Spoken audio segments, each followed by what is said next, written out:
Hello friends, now this is our fourth lecture on Of Parents and Children by Francis Bacon. We have seen pleasures and griefs of parents, then what childless men do to humanity as a whole, human race, the great contributions made by childless men, monks and devoted people, and thirdly we saw first races of their families. So how are they indulgent towards their children? And now today we have the fourth one. More rest of the essay we can say it deals mainly with the errors of parents. Errors of parents. Parents, the possible errors that parents can commit in family life or in relation to their children. The difference in affection of parents towards their several children, very bad. There is partiality towards one's own children. Partiality. Some parents they love the eldest one, some mothers they love the youngest one. In the case of Esau and Jacob, mother loved Jacob, the youngest one, and father loved Esau, the eldest one, isn't it? So that's area is not good. We cannot justify that. So the difference in affection of parents towards their several children is many times unequal. You can see Jacob had about 12 sons and he loved Joseph most. And Joseph therefore suffered also at the hands of his brothers. You know the story, isn't it? A story in the Old Testament, told in the Old Testament. Same with Esau and Jacob. And so Jacob, the youngest, was loved by his mother, the eldest by his father. As father, of course, eldest is the tradition that the eldest one will inherit the property of the family. Now here the difference in affection of parents towards their several children is many times unequal.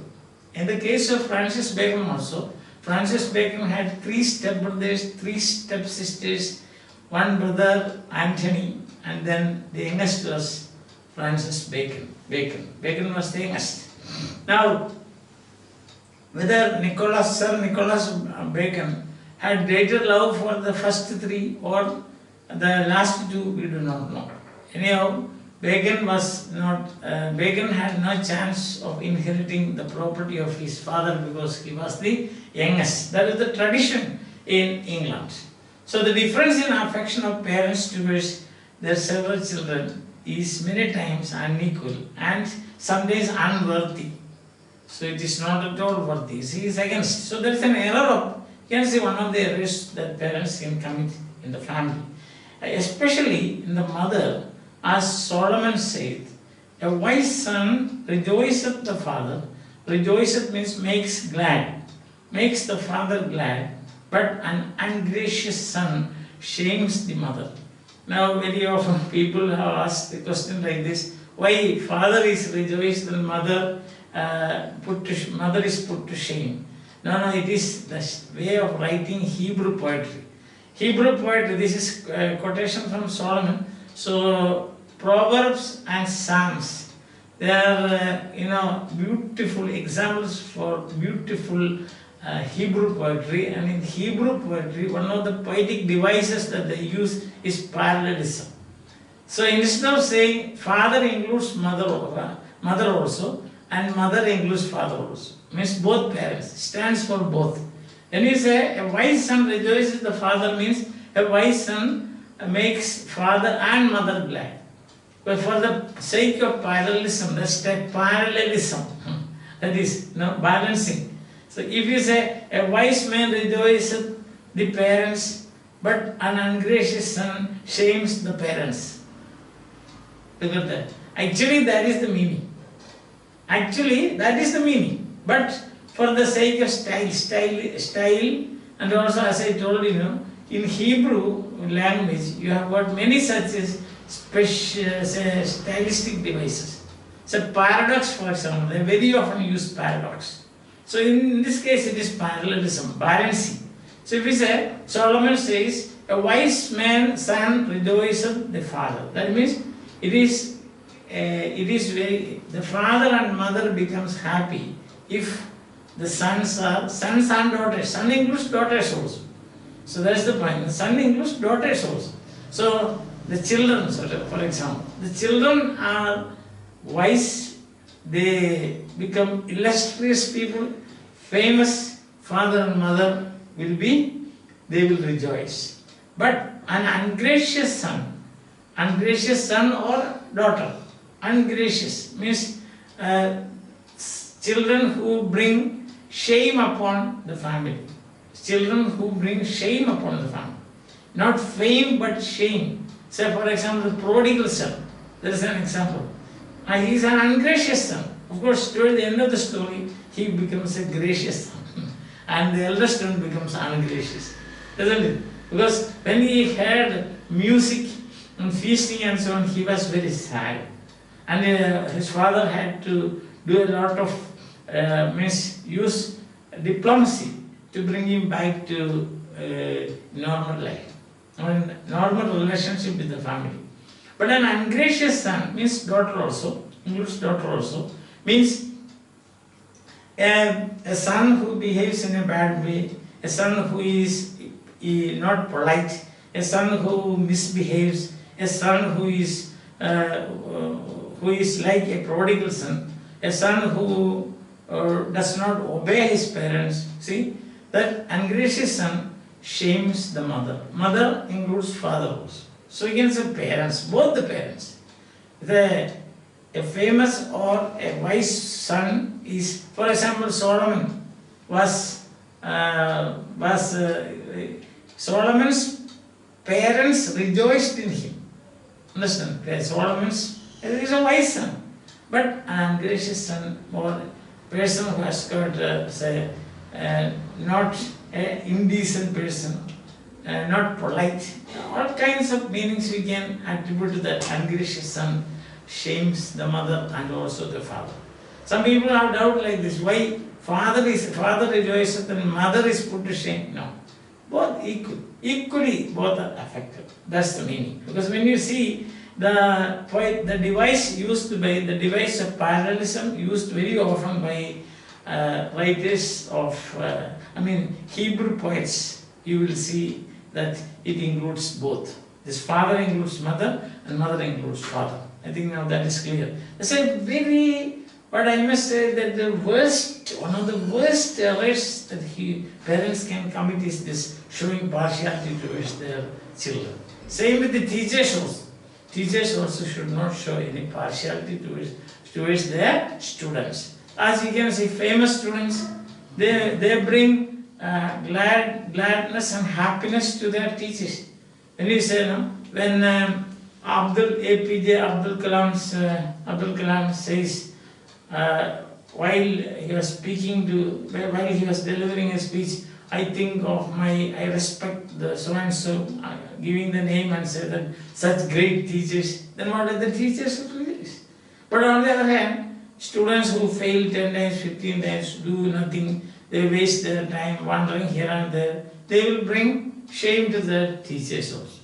So, like the parents and teachers are in that way, we can say, in that way they share the fame and also the shame. Alright. So the next is 10th sentence. A man shall see where there is a house full of children. We know about house theatre you have written. In front of theatre you must have seen the cinema theatres houseful. But I don't know. How can there be house full of children? Probably he may be having in his mind Jacob's family where they have got 12 children, isn't it? That is house full of children. One or two of the eldest respected. Or in his own family, he might be thinking that 8 children. One or two of the eldest respected. And the youngest made wantons. Wantons means useless, see, wasting their time, mischievous. There is a famous quotation Thomas had, as flies to wanton boys are we to the gods. They kill us for their sport's sake. So that is the character of wanton boys. They kill flies for their sport's sake. They throw stones on the frogs living in a well.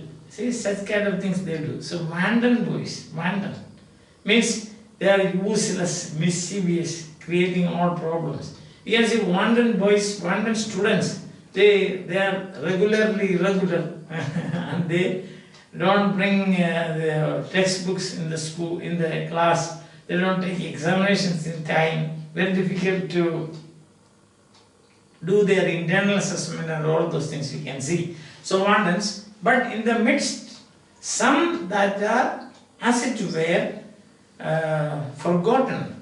So if there are say 12 children, some of them will be forgotten. They will not, it's like they don't take attendance. If you have got a house full of children, then what will you do? Towards the evening, say supper time also, the parents, both the parents will come and take attendance. What to do? Then some of them are missing, then they will, let them go. Yes. Because there are plenty. So they will say, okay, he's absent, she is absent, okay, it doesn't matter. Understand that? So then the eldest respected, and the youngest are made wantons. Because they are not cared for, they are not respected. See, they are not given enough, say, pocket money and things like that, affection. But what happens is, in the midst, in such a situation, some that are, as it were, forgotten. See, when you have got many children, maybe like that, we don't know. In our part of, part of this, in our place and so on, we don't find such situation. If there are 15 children, 18 children, 20 children, everybody is loved by the parents. Isn't it? It's like that. But I don't know why does Bacon write like this. You may be thinking of, as I told you, about Jacob's 12 sons. That is the largest family that we come across in the Bible, I think, Old Testament especially. That's what I think, my knowledge. So forgotten, who many times nevertheless proved the best. That is, there is some autobiographical element in that. Because as I already told you, Bacon the 8th child, and most probably he might have been forgotten. See that? So he had got 3 stepbrothers, 3 stepsisters, 1 his own brother Anthony, and now this is Bacon.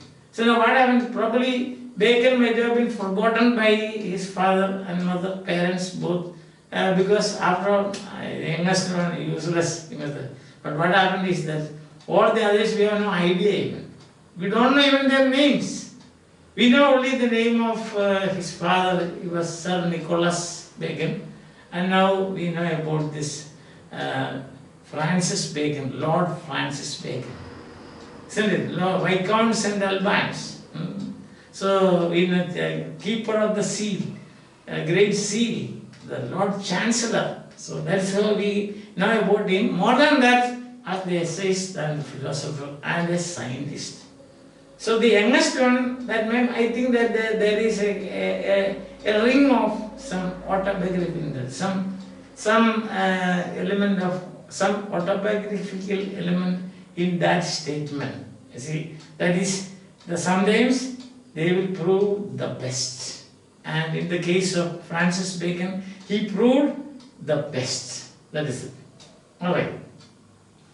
So, again, that is another error. Error further explained. That is, only the eldest are respected and the others are left out. Some are even forgotten. And now he says about another very important point. You should be liberal. Your purse should be kept liberal towards your children.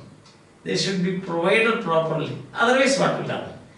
The illiberality of parents in allowance towards their children. Allowance means giving them money, pocket money, and meeting their needs and so on.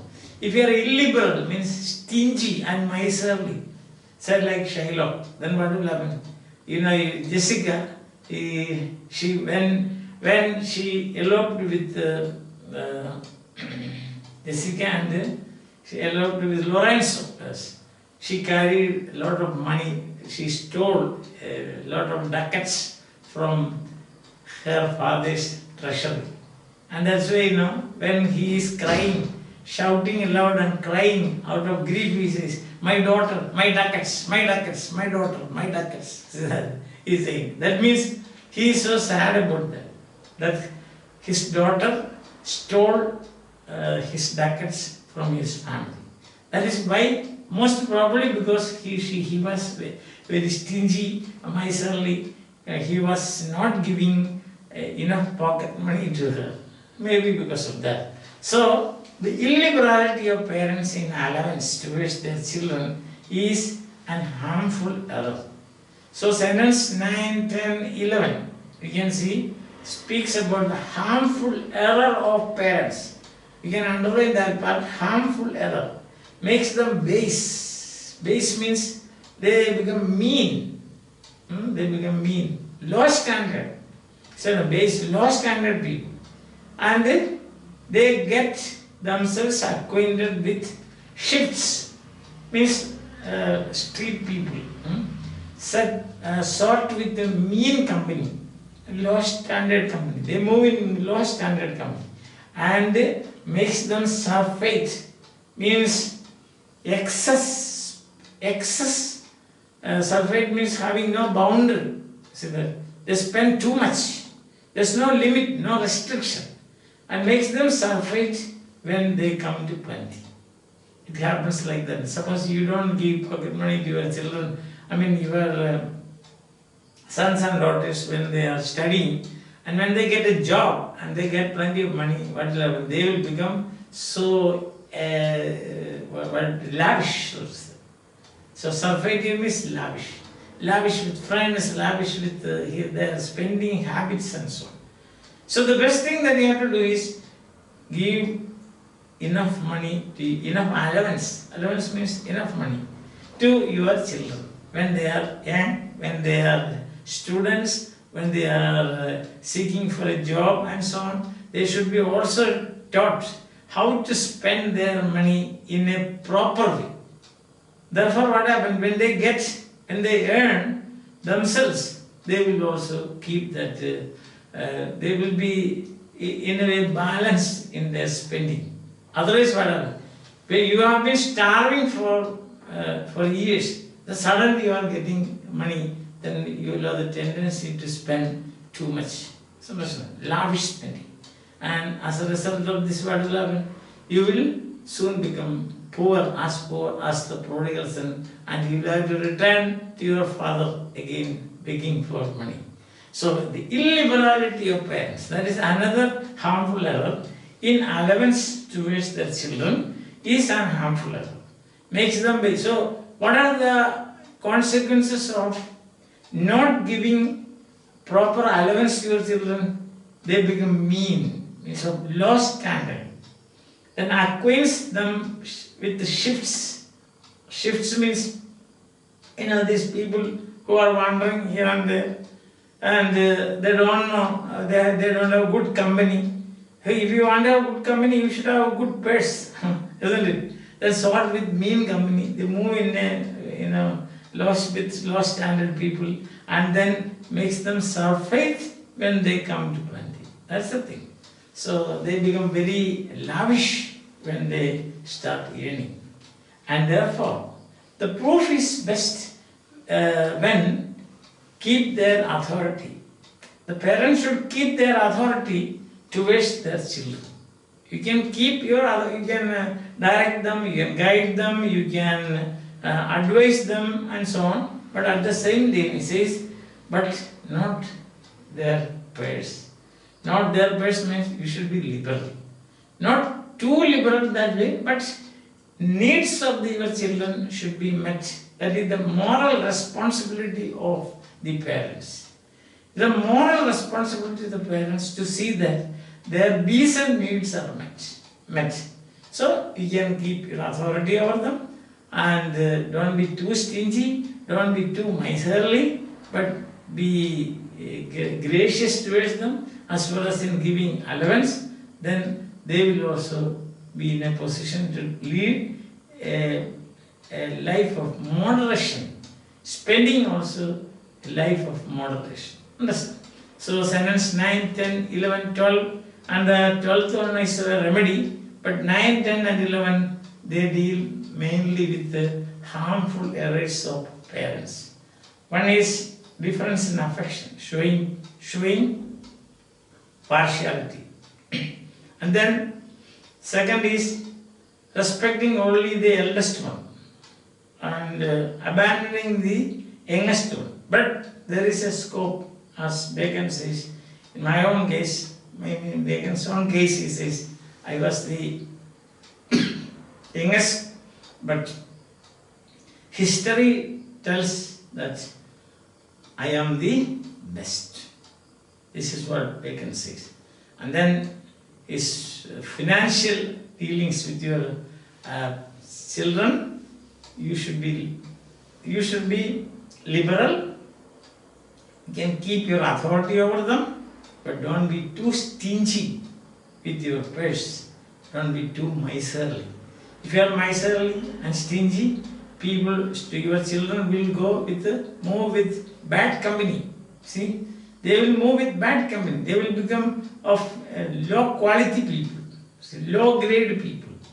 They will move with low grade people, low quality people, bad people. And when they have money, what will happen is they will go to the other extreme of becoming lavish and wasting their money. Extravagant, so to say. If you are stingy and miserly towards your children, there is all the possibility that your children, when they start earning, they will become extravagant. Understand that? So therefore, what should you do? You should be moderate. Should be your authority on them, and also you should be liberal towards your pets. Should be liberal. You can tighten your authority. That can be done. Means giving guidance and all those things. I hope that you are following. So one of the problems I have told you, sentence 9 said, wise men, that's a proverb. First and foremost, we understand. It's a proverb. That is not Bacon's own statement, but that's a proverb that he quotes from Saloman. Very often he does this. This is one of the characteristics of his essays, that is quoting from the Bible and especially from Saloman.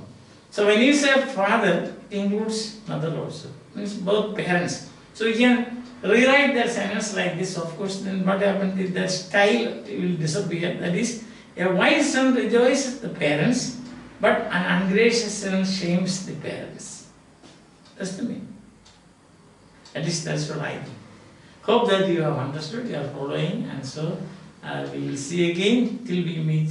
Bye. Have a nice time. Enjoy your life.